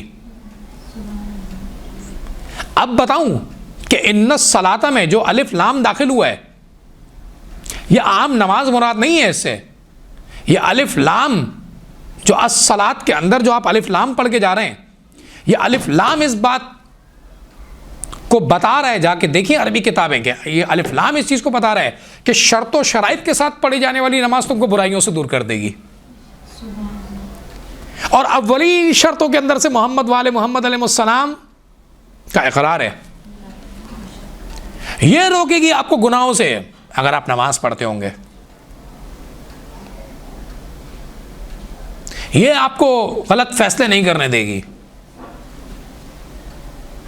یہ آپ کو پریشانیوں سے دور رکھے گی، آپ کے معاملات کو بہتر رکھے گی اگر شرط و شرائط کے ساتھ نماز پڑھی ہے تو. لہذا سونا، عرض خدمت کے کہ سونا جو ہے وہ آپ مرد حضرات کے بارے میں بات کر رہا ہوں کہ سونا اگر وہ پہن کر نماز پڑھیں تو ان کی نماز جو ہے. اچھا جناب، ایک اور چیز میں عرض خدمت کر دوں کہ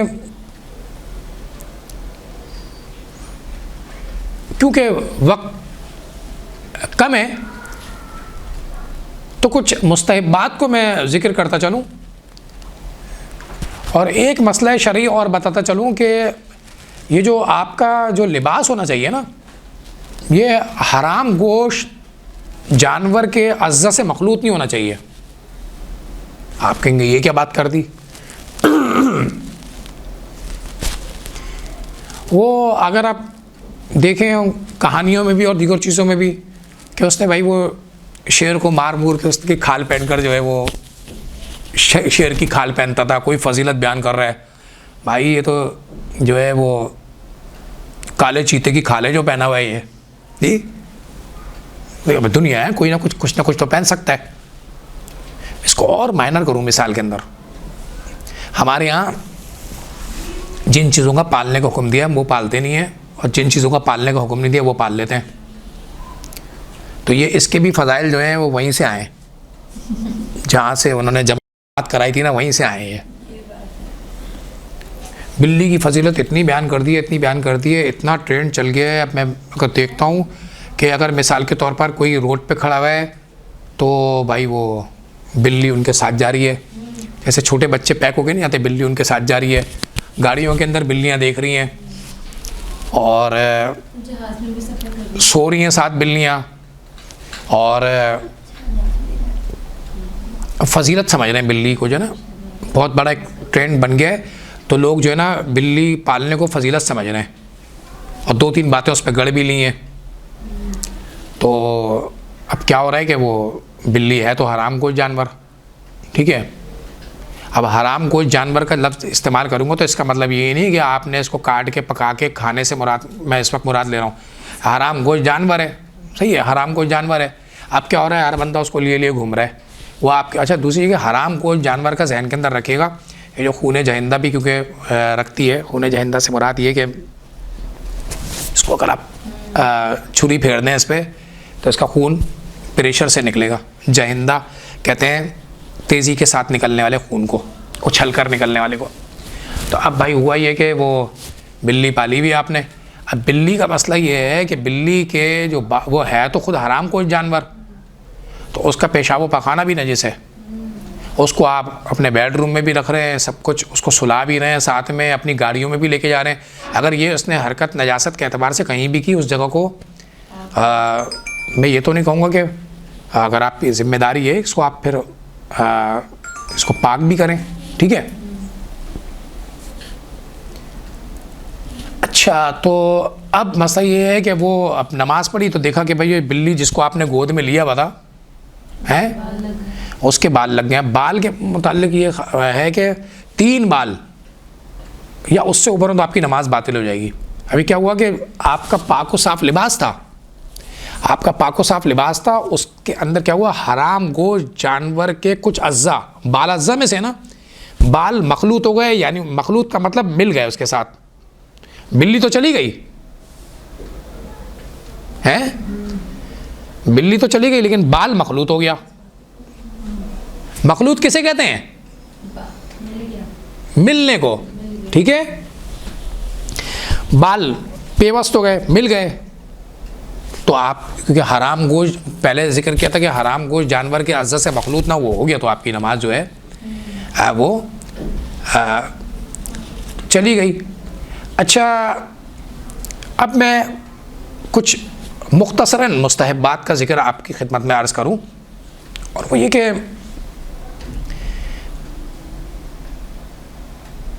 یہ جو میں یہ تو 6 چیزیں ہو گئی نا جن کو آپ نے پہلے کرنا تھا. اب یہ اللہ اکبر کہنا ہے مجھے، تو اس میں ہاتھوں کی حرکت کیا ہو. اچھا، یہ شرعی مسئلہ اچھے طریقے سے ذہن کے اندر رکھیں کہ نیت تکبیرۃ الاحرام کہتے وقت آپ کا بدن سکون کی حالت میں ہو، تو بدن کے اندر جو ہے نا، بدن کے اندر یہ دونوں ہاتھ شامل نہیں ہیں نماز کے معاملے میں. ٹھیک ہے، لیکن غسل میں شامل ہیں. تو اب نماز کے مسئلے کو ذہن میں رکھیں کہ نماز کے معاملے کے اندر یہ بدن کے اندر یہ چیز شامل نہیں ہے، تو آپ کا جسم جو ہے وہ بالکل سکون کی حالت میں ہونا چاہیے. اب یہ اللہ اکبر کہنا کیسے؟ کوئی دیکھیں مختلف طریقے ہیں لوگوں کے. ایسے ہی بس سینٹر میں اللہ اکبر جی، بعض لوگ اللہ اکبر، کوئی اللہ اکبر، کوئی اللہ اکبر. اب یہ اس کو کہنا کب ہے اور یہ ہاتھ ہلانے کی اجازت ہے یا نہیں ہے؟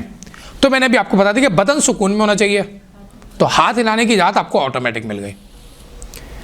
اور کیونکہ ایک الگ سے استحباب بھی ہے، وہ یہ کہ جب تکبیرۃ الاحرام کہیں یا کوئی سی بھی تکبیر کہیں، جب تکبیرۃ الاحرام کہیں یا کوئی سی بھی تکبیر کہیں، تو آپ کے ہاتھ جو ہیں وہ چہرے کے مقابل یا کانوں کی لو تک آ جائیں.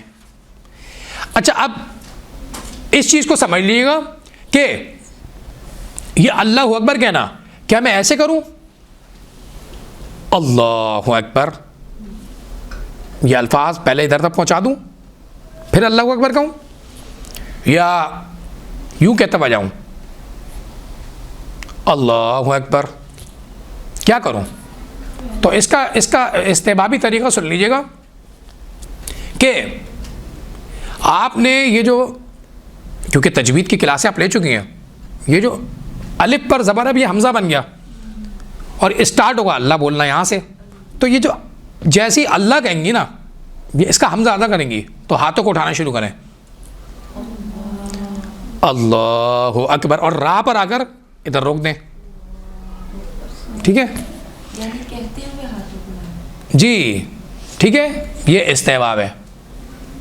اور آپ کا وہ والا مسئلہ بھی حل ہو گیا کہ آپ کو تکبیرۃ الاحرام سکون کی حالت میں کہنی تھی، تو ہاتھ میں نے ایسے کر دیا، معاملہ ہی ختم کر دیا اس کا. ایک اور چھوٹی سی چیز جو کہ دوسرے سورہ سے متعلق ہے، توضیح المسائل کے اندر چیز موجود ہے، تو اس کو بھی سنتے جائیے گا کہ دیکھیں یہ جو قرآن مجید کے اندر اچھا یہ تمام کے تمام ہیں اما پارے میں، یعنی 30ویں پارے میں، جن 4 سوروں کا میں ذکر کر رہا ہوں. اس میں جو سورہ فیل ہے، جس میں الم تر کیف فعل ربک باصحاب الفیل. اچھا، سورہ فیل سے متعلق بھی ضمناً عرض کر دوں کہ آپ لوگ سمجھ رہے ہوں گے کہ جناب وہ خانہ کعبہ کے جانب بالکل قریب میں نا، وہ جو خانہ کعبہ میں وہاں پر ہاتھی واتی پہنچ گئے ہوں گے، اور ابابیل جو ہے نا وہ خانہ کعبہ کے پاس آ کے انہوں نے جو ہے کری. ایسا واقعہ نہیں ہے، یہ واقعہ درست ہے، قرآنی واقعہ ہے، لیکن خانہ کعبہ کے پاس نہیں ہوا ہے، کافی دور ہوا ہے. ٹھیک ہے. اچھا، یہ سورہ فیل اور سورہ قریش، اس کے بارے میں آیت اللہ سیستانی فرماتے ہیں کہ اگر کوئی شخص سورۃ الفیل پڑھے تو اسے سورہ قریش بھی پڑھنا پڑے گی. 2 بسم اللہ آ جائیں گی پھر صحیح ہے. ایسے تو نہیں کریں گے نا کہ لیلاف قریش ڈائریکٹ شروع کر دیں گے، بسم اللہ کے ساتھ پڑھنی ہے. جی، اس کا بھی بتا رہا ہوں. اچھا، اسی کے برعکس کر دیں کہ میں نے کہا کہ سورہ فیل اور سورہ قریش، لیکن ایک بندے نے پہلے سورہ قریش پڑھ لی بعد میں فیل پڑھی، تو بھی صحیح ہے. جیسا کہ محترمہ نے فرمایا سورہ نشرہ اور سورہ والضحیٰ. اگر سورہ نشر پڑھیں گے تو والضحیٰ بھی پڑھنا پڑے گی بسم اللہ کے ساتھ. اگر والضحیٰ پڑھیں گے تو سورہ نشر بھی پڑھنا پڑے گی بسم اللہ کے ساتھ. ٹھیک ہے. ہم تو بات کر رہے ہیں آسان نماز پر, تو آسان نماز والے تو یہ کام کریں گے ہی نہیں, وہ تو ماریں گے شارٹ کٹ, کہیں گے بھائی کچھ چھوٹا سورہ پڑھو اور نکلو. ہاں, یہ مکروہ شمار کیا گیا ہے کہ انسان پورے دن کی نمازوں کو ختم کر دے اور سورہ توحید کو ایک مرتبہ بھی نہ پڑھے. ٹھیک ہے. اور اگر کوئی شخص ایک نماز پڑھ رہا ہو, مثال کے طور پر مغرب کی نماز پڑھ رہا ہو, اور وہ پہلی رکعت کے اندر بھی پہلے سورۃ الحمد کے بعد سورہ توحید کی تلاوت کرے, یعنی قل ھو اللہ احد, تو دوسری رکعت کے اندر بھی جو ہے وہ سورہ توحید کی تلاوت کرے, مکروہ نہیں ہے اس کے لیے. اچھا, کیا ایسا ہو سکتا ہے کہ مثال کے طور پر جیسا کہ رائج ہے اور لوگ اسی پر زیادہ عمل کرتے ہیں کہ دوسری رکعت کے اندر سورہ توحید پڑھتے ہیں, کوئی اور سورہ پڑھ لیں, جی جائز ہے آپ کے لیے, جائز ہے. ٹھیک ہے, یعنی سورہ توحید کی جگہ ہم دوسرا سورہ پڑھ سکتے ہیں. آغا سیستانی کے نزدیک اس وقت جو مسئلہ شرعی ہے وہ قنوت سے متعلق, وہ یہ ہے کہ آپ کو قنوت آپ کا ہاتھ اٹھائے بغیر نہیں ہوگا, یعنی آپ کو ہاتھ یہ اپنے چہرے کے مد مقابل اس طرح سے لانا پڑیں گے. ایک اور چھوٹی سی بات عرض کرتا چلوں دوسرے سورے کے بارے میں, جس کی تفصیل تو ہے لیکن تفصیل بیان نہیں کروں گا. لیکن اگر جو کہ نمازوں میں واجب سورے سے متعلق بات کر رہا ہوں, اگر دوسرے سورے سے متعلق اگر غور سے سن رہے, دوسرے سورے سے متعلق آیت اللہ سیستانی کی جو احتیاط واجب یا احتیاط لازم ہے, اس میں آغا شبیری زنجانی, جن کی طرف براہ راست بھی آپ رجوع کر سکتے ہیں, اگر اس وقت بھی رجوع کر لیں کہ میں آیت اللہ سیستانی کی جو دوسرے سورے کے حوالے سے احتیاط واجب یا احتیاط لازم ہے, میں اس میں آغا شبیری زنجانی کی جانب رجوع کرتی ہوں, تو اس سے ایک بڑا مسئلہ حل ہو جائے گا. اب تفصیل تو بتا نہیں سکتا میں, تو آپ کا یہ مسئلہ حل ہو جائے گا کہ اگر آپ نے دوسرے سورے کے اندر کہیں قرأت وغیرہ پہ غلطی کی تھی, جی جیسے کہ میں نے اس دن کہا کہ شعر, یا مثال کے طور پر بعض لوگ کیا کرتے ہیں, انا انزلناہ فی لیلۃ القدر وما ادراک ما لیلۃ القدر, لیلۃ القدر, وہ سب کو لیلۃ القدر لیلۃ القدر لیلۃ القدر کہہ کے جاتے ہیں. غلطی ہے, آپ ذرا پڑھیں تو فی داخل ہے, لیلۃ القدر ہوا, لیکن وہ لیلۃ القدر کہتے ہوئے جا رہے ہیں. اس طرح کی اور بہت ساری غلطیاں ہو سکتی ہیں جو کہ قرأت کے اعتبار سے دوسری سورہ کے حوالے سے تھیں, اس میں آپ کو بعد میں کسی موقع میں بتائیں گے کہ آپ کا فائدہ, اس میں کیا فائدہ ہوا. ٹھیک ہے. اچھا, اسی طرح ضمناً ایک بتا دوں کہ اگر ایک گھر کے اندر مثال کے طور پر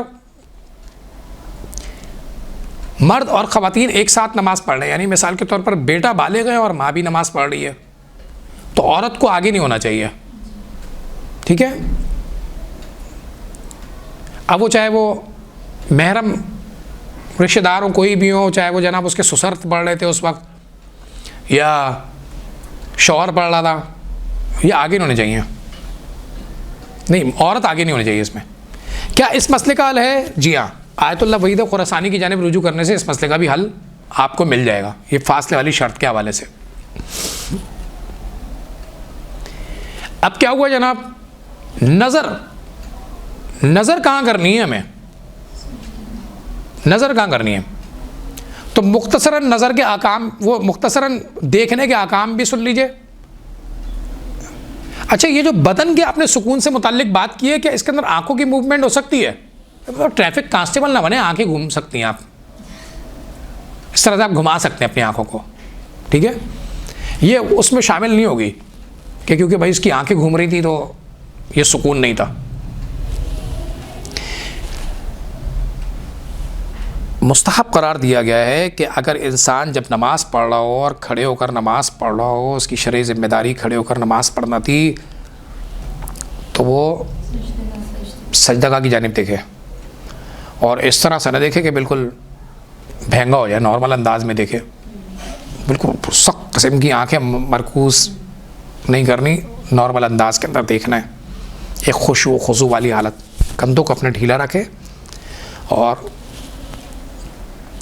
یہ جو ہاتھ ہے, میں نے بھی آپ سے کہا تھا نا اللہ اکبر کرنے کا طریقہ بتایا تھا, تو میں عورتوں کے تو زیادہ استحباب میں نہیں جا رہا, ہاتھ کھولنے والا مسئلہ بیان کر رہا ہوں. یہ جو ہے نا یہ ایسے آئیں گے, یوں نہیں آئیں گے اٹینشن والے ہو کر. اگر یہ اٹینشن والے بھی ہو کر آ جائیں تو مسئلے والی بات نہیں ہے, لیکن یہ اس طرح سے آئیں, جو زانو یا ران جسے کہتے ہیں اس پہ رکھیں.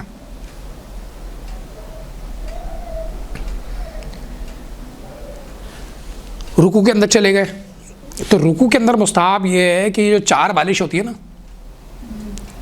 یا تھوڑا سا 1 بالش سے کم ذرا, مرد اپنی ٹانگوں کو اتنا کھولے گا, اور عورت کے لیے مستحب ہے کہ اپنی دونوں جو ٹانگیں ہیں ان کو ملا لے پیروں کو, اور اگر کھول بھی لے تو کوئی مسئلہ نہیں, لیکن مستحب ہے کہ ملا لے. جی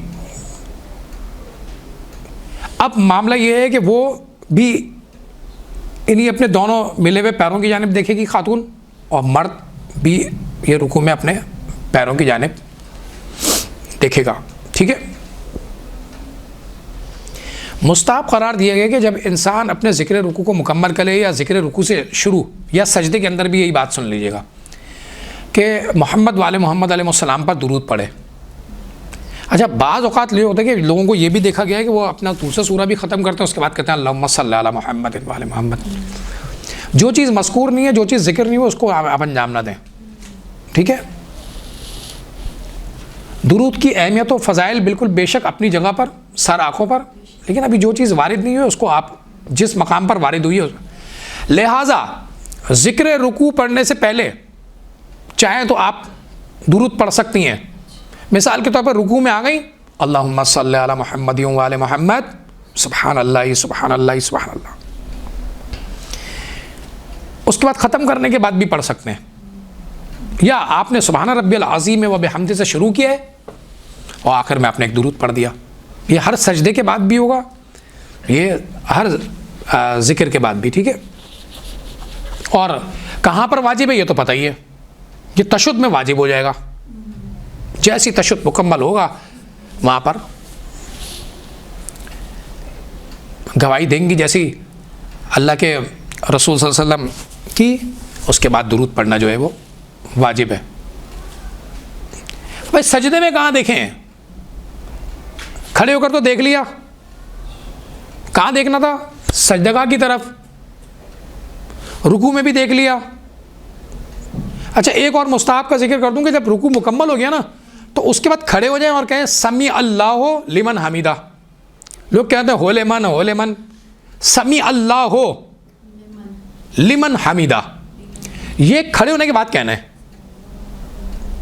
اچھا جس عمل کو انجام دیں گے اس کے بعد اللہ اکبر بھی کہنا ہے, یہ مستحب ہے. ٹھیک ہے, مثال کے طور پر سجدہ مکمل کر کے بیٹھے, استغفر اللہ ربی واتوب الیہ, اللہ اکبر, پھر سجدے میں چلے گئے. سجدے میں کدھر دیکھنا ہے, سجدے کے بارے میں کوئی ایسی بات وارد نہیں ہوئی. صحیح ہے, سجدے کے بارے میں ایسی کوئی بات وارد نہیں ہوئی, اور وہ بندہ کیا دیکھے گا, اتنے کوئی مائکرو اسکوپ کوئی جو سے اب اتنا قریب پہنچ گیا وہ زمین سے, کیا دیکھے گا. تو اچھا مستحب قرار دیا گیا ہے یہ جو سجدے کے بعد آپ بیٹھتے ہیں نا, جیسے کہ میں نے اس دن بتایا تھا کہ آپ کو کہ یہ جلسہ استراحت تھا, تو ایک چیز عمل کہلاتا ہے تورک. تورک کہتے ہیں الٹے پیر پہ سیدھے پیر کو رکھنا, یہ مستحب قرار دیا گیا ہے. اچھا جناب, پھر آپ کھڑے ہو گئے کیونکہ آپ نے سجدہ جو ہے وہ مکمل کر لیا تھا. سجدے کے مستحبات مکمل ہو گئے, اب آخری چیز رہ گئی سلام. اور قنوت کا میں نے آپ کو مسئلہ بتا دیا, اور قنوت کے مسئلے کے اندر یہ بھی میں بتا دوں کہ دیکھیں ہم لوگ جب یہ ٹائپ کرتے ہیں اور لکھتے ہیں کہ دعائے فرج, تو دعائے فرج کے اندر جو ہے وہ دھیان میں رکھیے گا کہ دعائے فرج نام ہے اللہم کل ولیکل. صحیح ہے, لوگ اس کو الہی عظم البلا کے نام سے صحیح ہے، آپ اس کو بھی نام دے دیں، کوئی مسئلہ نہیں. آپ نے فرج و کشائش کی دعا کی ہے. آغا وحید خراسانی سے متعلق جو انہوں نے اعمال بتائے ہیں اس کے اندر، وہ شب قدر کے اندر بھی ان کی مراد وہاں پر وہ اللہم کل ولیک الحجۃ ابن الحسن والی دعا ہے، نہ کہ الہی عظم البلا والی ہے. ٹھیک ہے. تو کیونکہ قنوت کے مسئلے میں نے زیادہ بیان نہیں کیا، تو قنوت کے مسئلے کے اندر ذہن کے اندر رکھیے گا. سجدے والی آیاتیں اس میں نہیں پڑھ سکتے. ٹھیک ہے، چاہے وہ دعائے کمیل کے اندر آئی ہو. اور الہی عظم البلا، وجہ کیا ہے یہ نہیں بتا سکتا، لیکن یہ آپ مکمل طور پہ نہیں پڑھ سکتے قنوت میں. ٹھیک ہے. قنوت مکمل کرنے کے بعد نماز کے اندر مکروہ قرار دیا گیا ہے کہ انسان اس طرح سے اپنے چہرے پر ہاتھ پھیر لے. لیکن اس کے برعکس دعا مانگنے کے بعد، یہ نماز مکمل ہونے کے بعد دعا مانگنے کے بعد انسان کے لیے مستحب قرار دیا گیا اپنے چہرے کو، اپنے ہاتھوں کو اپنے چہرے پر اس طرح سے پھیرے. ٹھیک ہے. ہر چیز کا اپنے ایک ایک جگہ پر مقام دیا ہے. سلام کے اندر کیونکہ آسان نماز سے متعلق گفتگو ہو رہی ہے،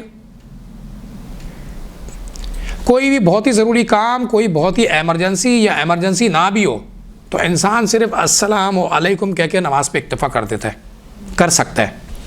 اس کو کھلی اجازت ہے کہ وہ السلام علیکم کہے اور نماز ختم کر دے. یہ جو ورحمۃ اللہ وبرکاتہ ہے، یہ کہنا مستحب ہے، واجب نہیں ہے. اچھا، اب یہاں پر سجدے کے مستحبات کو ذرا سا ذکر کر دوں. سجدے کے مستحبات کے اندر سجدے میں ہمیں کہاں دیکھنا ہے؟ گود کی جانب دیکھنا ہے، زانوؤں کی جانب یا گود کی جانب.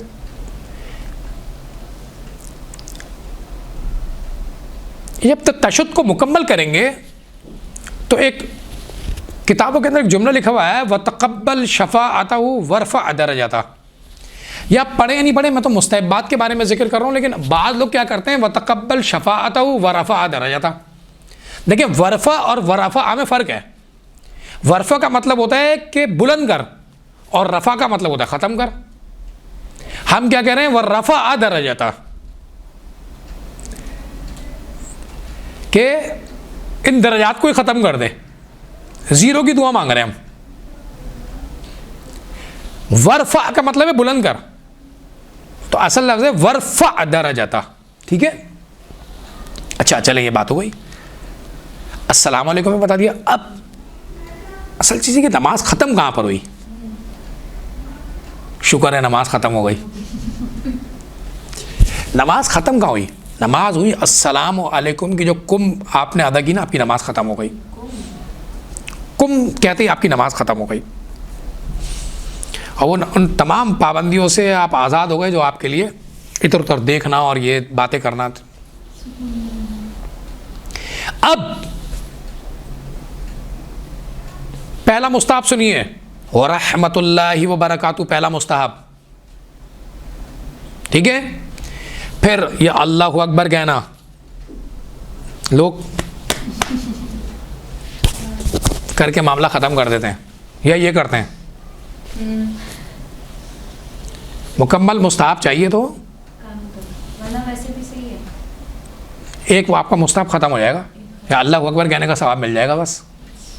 وہ تو آپ ہاتھ نہ اٹھاتے ہوئے بھی کہہ سکتے تھے. اچھا جناب، اب یہ کوشش کیجئے کہ ابھی بھی احتراماً، اگر کوئی بہت ایمرجنسی نہیں ہے، کسی قسم کا کوئی مسئلہ نہیں ہے، تو بغیر منہ موڑے، بغیر کوئی اور ادر ایکٹیویٹیز کیے تسبیح سیدہ فاطمہ زہرا سلام اللہ علیہا اس کو پڑھیں. بعض لوگ نماز ختم ہوتی باتیں کرنا شروع کر دیتے ہیں. ماں بیٹی نماز پڑھی، جیسی نماز پڑھی بات کری اور پھر تسبیح پڑھنا شروع ہو گئے، یا نماز پڑھی ادھر ادھر دیکھا اور پھر اپنی تسبیح پڑھنا شروع ہو گئے. ادھر ادھر دیکھے بھی نہ. یہ واجبات میں سے نہیں بتا رہا، یہ آپ کو ثواب حاصل کرنے کے حوالے سے بتا رہا ہوں، مستحبات کے حوالے سے بتا رہا ہوں. ادھر ادھر نہ دیکھیں، اور جو ہے پھر تسبیح زہرا سلام اللہ علیہ پڑھیں. اس کے بعد کیا ہے بھائی؟ دعا مانگنا. یہ جو آپ نے تمام کام کرے ہیں نا، اب اس کے بعد اپنا اجر تو لیتے جائیں، دعا نہیں مانگ رہے اور کسی اور دعا پہ غور ہی نہیں کر رہے ہیں. ہم نے اللہ سے بات کرنا سیکھا ہی نہیں ہے.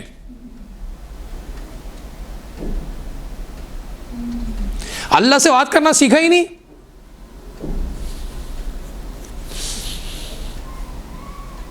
اپنے زمانے کے امام سے متعلق اللہ تعالیٰ سے بات کریں, خدا کی معرفت پہ بات کریں, اس کی وحدانیت کا اقرار کریں, اہل بیت کے احسانات کا ذکر کریں, قرآن کی کچھ آیتوں کو پڑھیں اور روئیں, خدا سے اپنے علم میں اضافے کی دعا مانگیں. اس طرح کی بہت ساری دعائیں مانگ سکتے ہیں. میں ساری دعائیں ایک ساتھ پڑھنے کو نہیں کہہ رہا ہوں. 5 وقت نماز ہے, آپ نے مختلف قسم کی دعائیں مانگیں, اور اگر کوئی مسئلہ ہو رہا ہے تو اس کو لکھ لیں دعاؤں کو. آپ کی رائٹنگ بھی اچھی ہو جائے گی اور آپ ایک اچھے انداز کے اندر لکھنے والے بھی شمار ہو جائیں گے. ٹھیک ہے. لکھنے سے جو ہے نا, جب یہ آیا قید العلم بالکتب, علم کو لکھ کے قید کرو, لکھنے سے نا آپ کی بہت ساری باتیں جو ہیں وہ ان میں نکھار پیدا ہو جاتا ہے. تو جناب یہ یہاں پر نماز اختتام تک پہنچی کہ آسان نماز سے متعلق کچھ اس طرح کے مستحبات تھے اور کچھ چیزیں ان چیزوں سے نماز سے متعلق تھی کہ اب آپ نے دیکھا کہ اگر ہم ان چیزوں پر, یہ تیسری کلاس ہے, تیسرا درس ہے اس موضوع سے متعلق, میں نے جتنی بھی باتیں آپ کی خدمت میں عرض کی ہیں کہ حتی الامکان کوشش کی ہے کہ اختلافی مسئلہ بیان نہ کروں, کسی بھی قسم کی کوئی مشکل بات نہ بیان کروں, اس موضوع کو جتنا آسان ہو سکتا ہے آسان طریقے سے بیان کروں اور آپ تک پہنچانے کی کوشش کی. اور آپ لوگوں نے بھی دیکھا کہ اس کے اندر کوئی اتنی مشکل چیز نہیں تھی جس طرح ہم لوگوں نے اس کو مشکل بنا لیا ہے. تو اس میں قصوروار کون ہے؟ آخری نتیجہ, قصوروار کون ہے؟ یہ ساہون کون ہے؟ یہ جن کو نماز برائیوں سے دور نہیں کرے گی کون ہے؟ وہ یہ ہیں کہ جو نماز کے اندر غفلت کرتے ہیں, نماز کے اندر غفلت کرتے ہیں, نماز کو حقیر جانتے ہیں. بعض لوگ کہنا نہیں چاہ رہا, یہ شاید عقیدہ رکھتے ہیں کہ نماز کا نہ کوئی ثواب ہے نہ عقاب ہے. اپنوں کی بات کر رہا ہوں. اگر کوئی اس طرح کا عقیدہ رکھے یا نماز کئی انکاری ہو جائے تو کفر سے قریب کر دے گی اسے یہ چیز.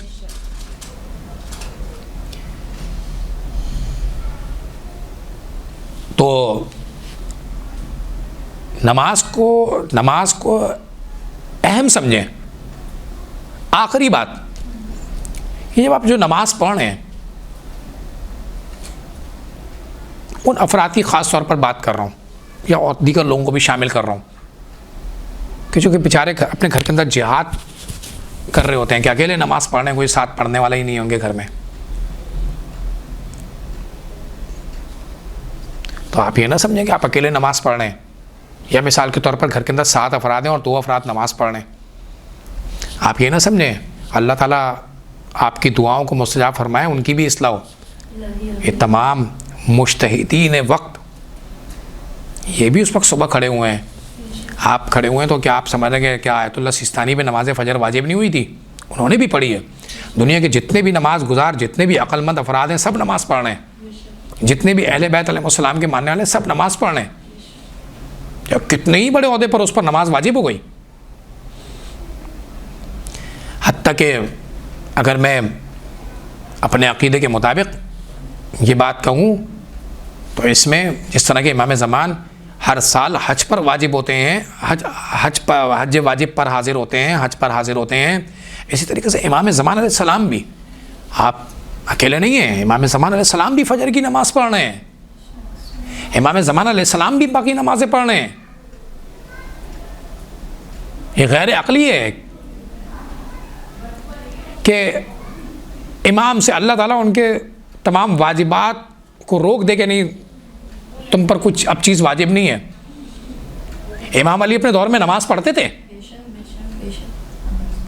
اللہ کے مقرب بندوں میں سے تھے, لیکن اللہ نے نہیں بلکہ تقرب کا ذریعہ بنایا نماز کو, تقرب کا ذریعہ بنایا نماز کو.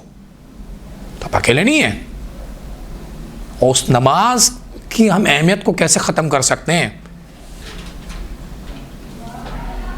جو بی بی سیدہ نے ٹوٹی ہوئی پسلیوں کی حالت میں پڑھی، کیسے ختم کر سکتے ہیں کہ جو مولا نے گھمسان کی جنگ کی حالت کے اندر پڑھی؟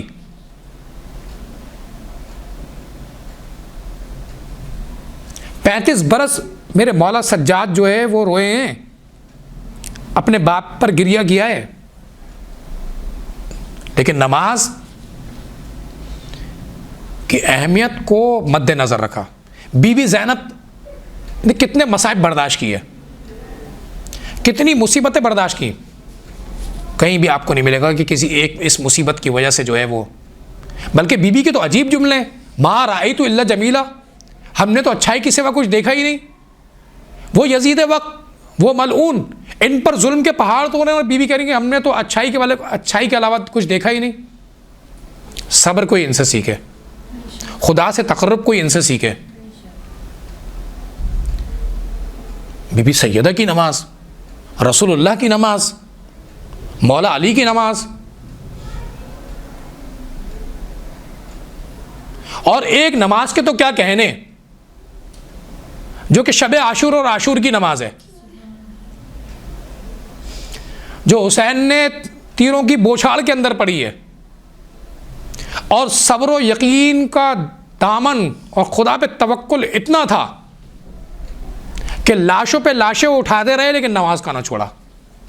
اس نماز کو تو ہم ترک کر ہی نہیں سکتے، یہ تو ہمارے ائمہ کی سیرت ہے، یہ تو واجبات میں سے ہے۔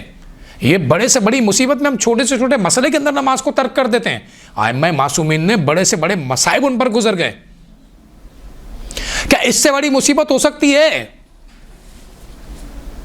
بتائیے کہ اس سے بڑی مصیبت ہو سکتی ہے کہ دشمنوں کے لشکر نے امام حسین کو چاروں طرف سے گھیر لیا، اور امام حسین الہی علم کے بدولت جانتے ہیں کہ اب کوئی نہیں بچے گا،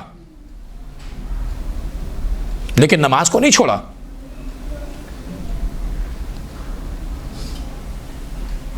وہ نمازی حسین اپنے مؤذن حضرت علی اکبر کے لاشے پر بھی آیا ہے، اس شبیہ رسول کے جنازے پر بھی آیا، جسے ساری زندگی نماز کو ترک نہ کیا۔ آپ دیکھیں ائمہ معصومین علیہ السلام کی سیرت، کسی ایک ہستی نے نماز کو چھوڑا ہو، بلکہ نماز سے محبت کا اظہار آپ کو ائمہ معصومین علیہ السلام، اللہ کے رسول صلی اللہ علیہ وسلم کی سیرت میں اور ائمہ معصومین کی سیرت کے اندر جا بجا نظر آئے گا کہ نماز سے انہوں نے محبت کی، نماز کو ترک نہیں کیا۔ اور ہمیں فخر ہے کہ ہم سیرت ائمہ معصومین علیہ السلام پر عمل پیرا ہونے کی سعادت ہمیں نصیب ہوئی۔ خدا کریم ہمارے گناہوں پر ہماری مغفرت فرمائے، واجبات کو ادا کرنے کی توفیق عنایت فرمائے۔